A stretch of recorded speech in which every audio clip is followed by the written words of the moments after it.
When did you realize in life that you don't have life figured out? You realize pretty quickly you never know what's going to happen. I was diagnosed with a cancer. And some of it can be very scary. They consider it terminal. I never felt very alone. I always knew that if I needed something, I had multiple people that I could call, and that does really take away some of the stress of being a caregiver in a family going through this. There is no cure to this. It's a very rare cancer. So the last 2 years of his life, he was really reliant on being at the hospital.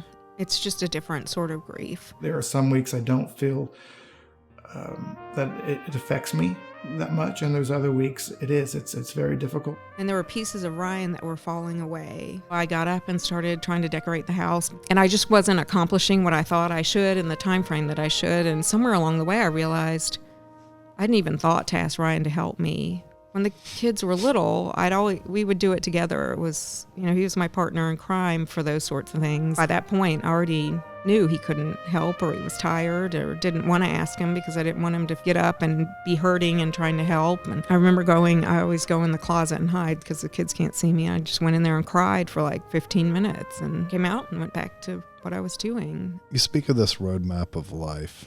Where's your next detour?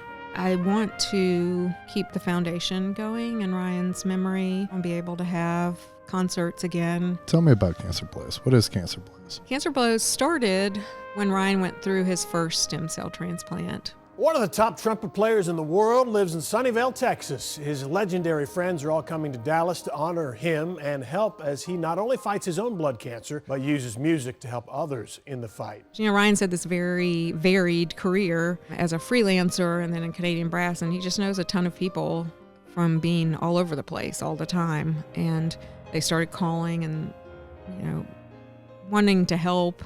He just kept saying, I really want to get better, and I want us to share the stage again. That's all I want to look forward to. So you can help me by being there when I'm better, and we'll have a concert. The moment that all of us have been waiting for, our friend, our beloved brother, and the man who put this entire evening together conceptually, Mr. Ryan Anthony. And Doc Severinsen called, and Lee Loughnane from the band Chicago called, and all these people that Ryan grew up idolizing. And they all said yes, and we kind of laughed about it, and that's when I said, we'll call it Cancer Blows. And we thought, that's funny. And then after he got better, and he started calling up everyone who had called him saying, here's the date, can you make it? And we were just floored that so many of them said yes. And then at some point we thought, we could maybe raise a little money for cancer research too. It's going to be my new platform. This is my new stage. So that's what we did. But then a couple of years later, we lost our minds and did it again.